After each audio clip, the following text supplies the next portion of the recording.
respected leadership on the world stage and dignified leadership at home. Ireland also need a leader who will support farmers over corporations, and that starts by ending the EPA disastrous waivers and to big oil that President Trump has abused since he took office. Joe knows that farmers are the backbone of this country.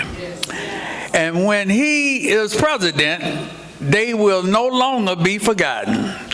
Perhaps most importantly, we need a candidate who will help and unify this nation.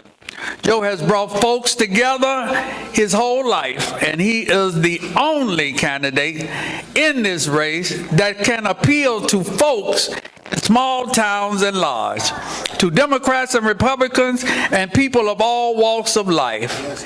He is the only one that I feel that can take this fight straight to the White House and don't bow to nobody.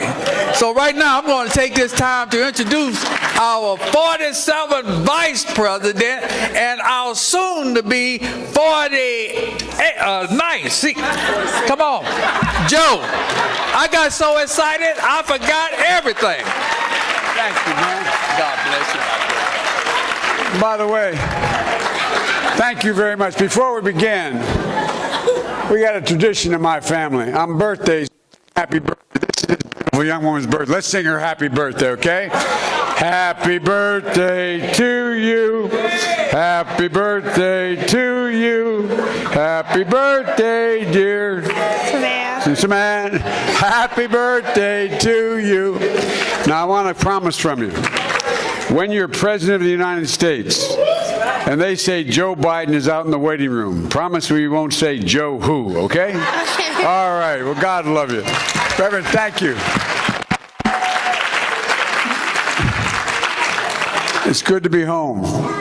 It's good to be home. I've always been home in the black church.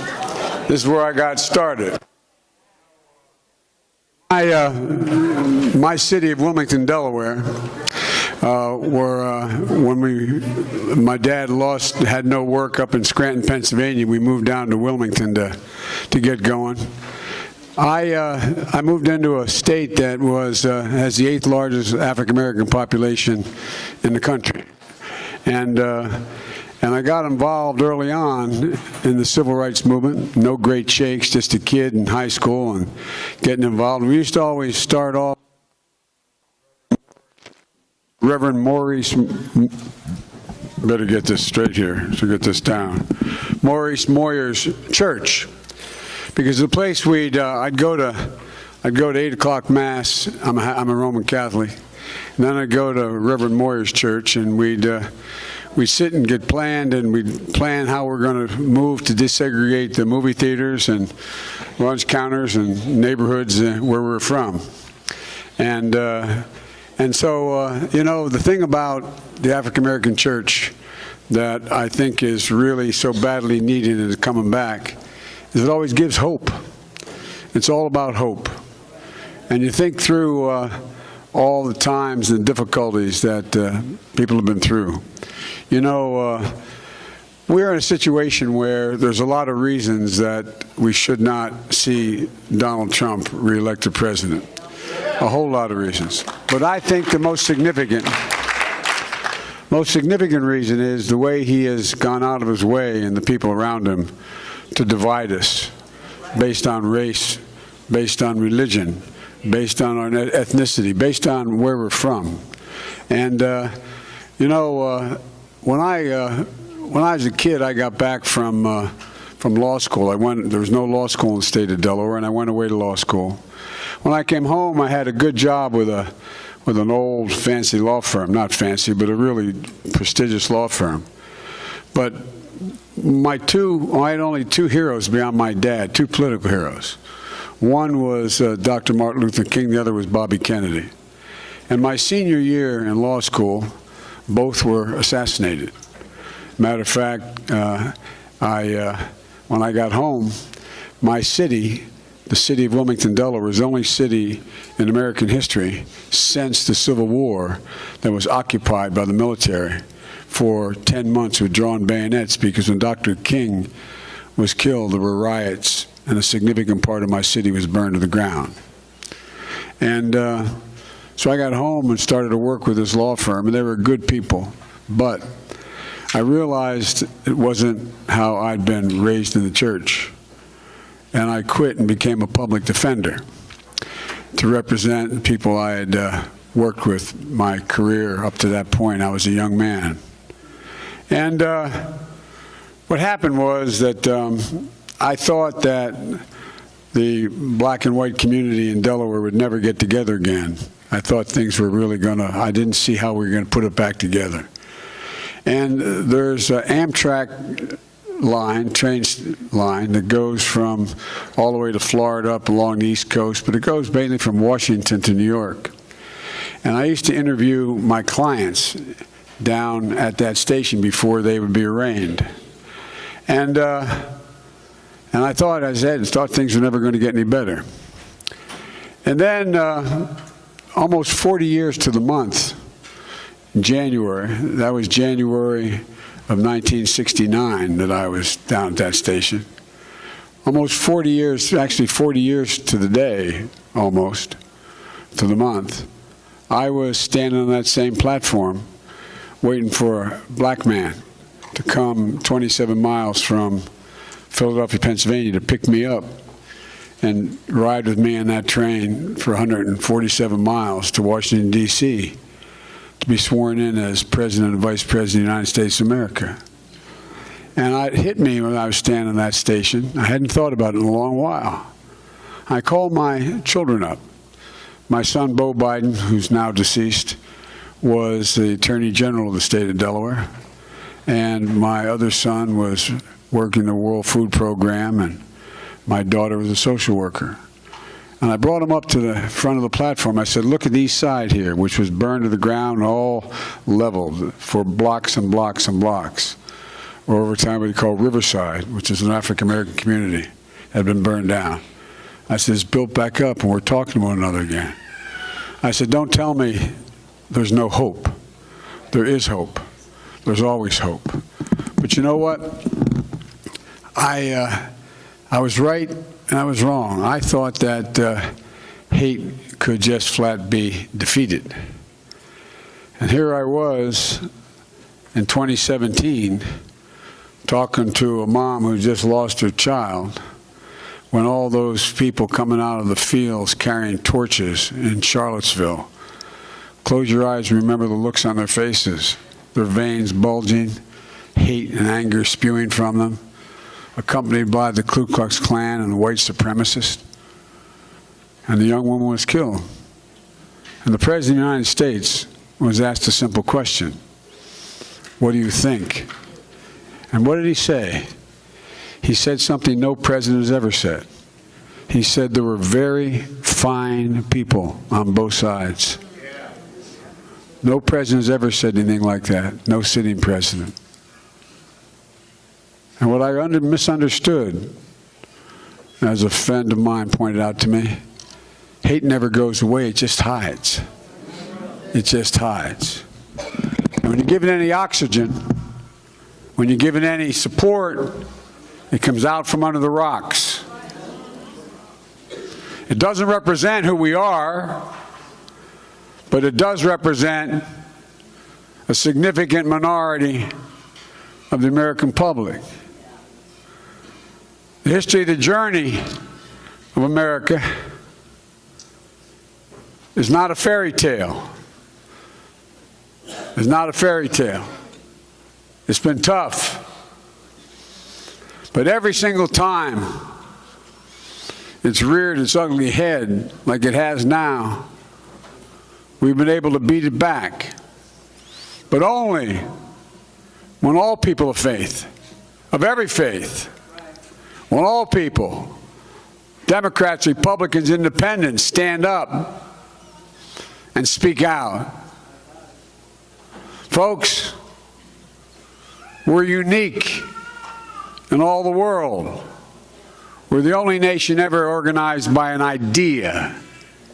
We, the people, in order to form a more perfect union, or we hold these truths.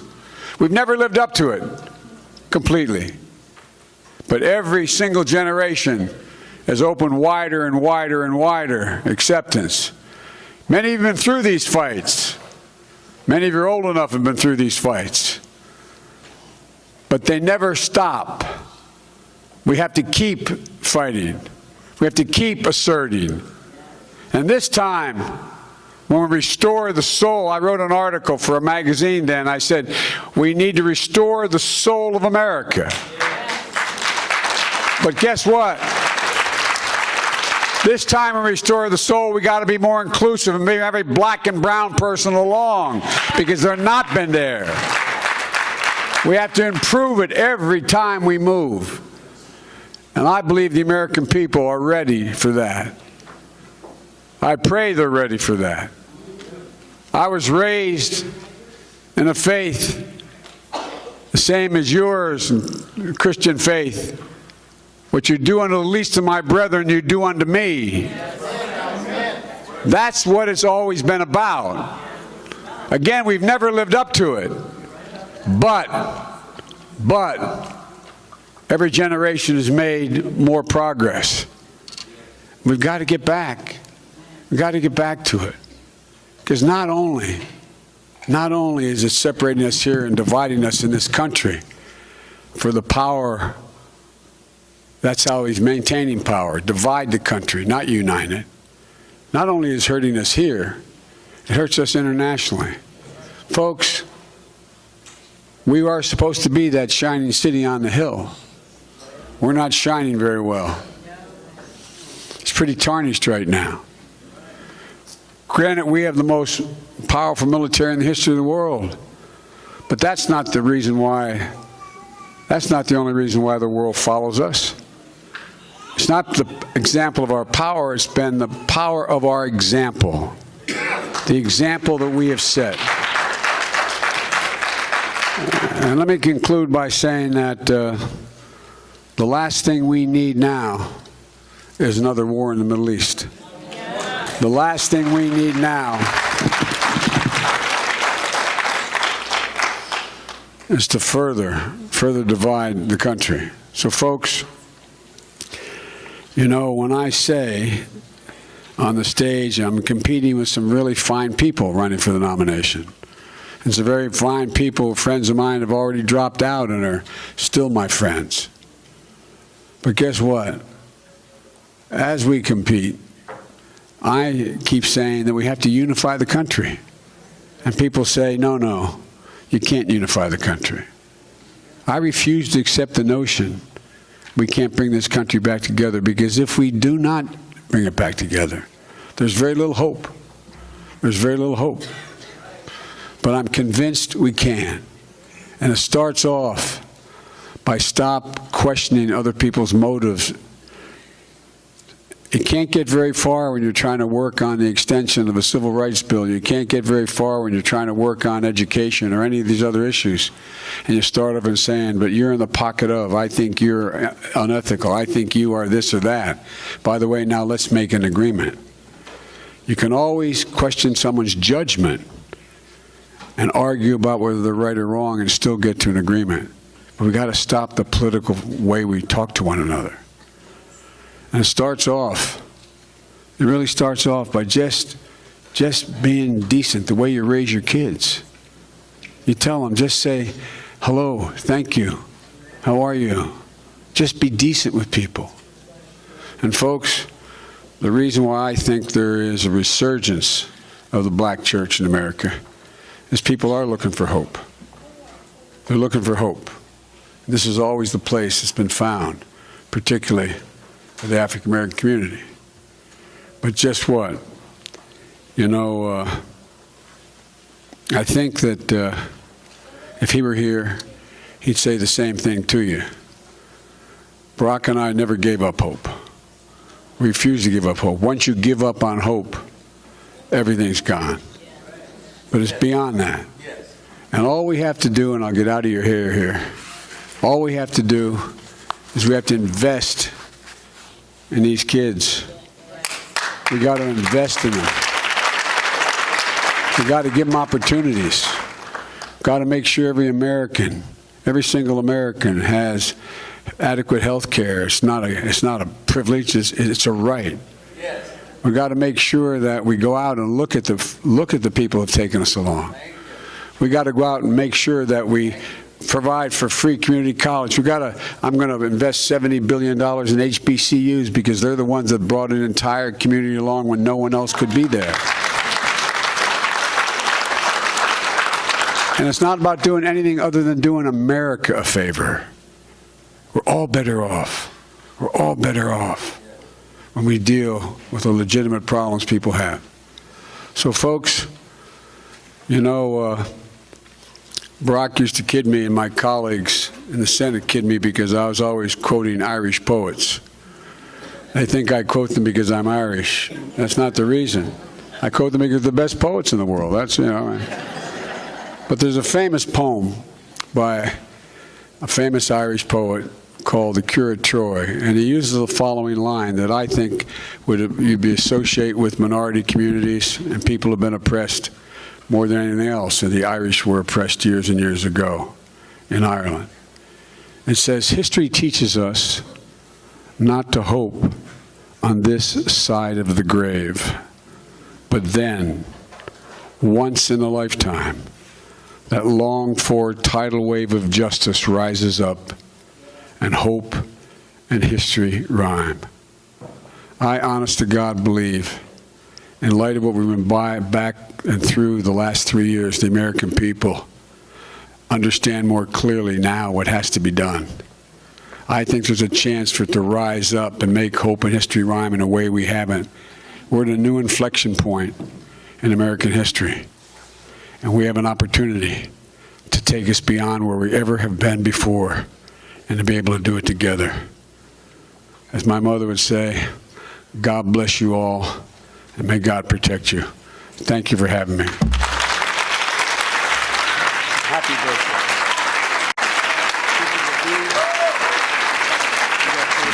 Yep. All right. Big hand for our next president. Big hand. Big hand. Joe Biden. Joe Biden. Big hand. Thank you. Thank you, sir. God bless you. Anytime you need anything, you write me. All right. Okay. Got it. All right. Good. Don't forget when you're president. All right. Amen. Amen. All right. Good enough. Okay. All right.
On the world stage and dignified leadership at home.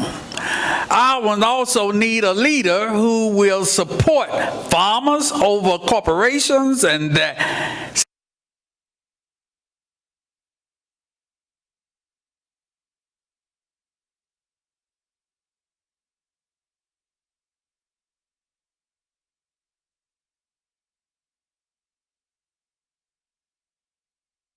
Can't get very far when you're trying to work on the extension of the civil rights.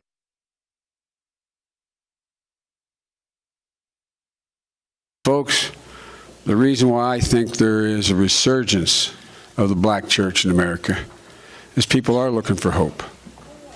They're looking for hope. This is always the place it's been found, particularly for the African American community. But just what?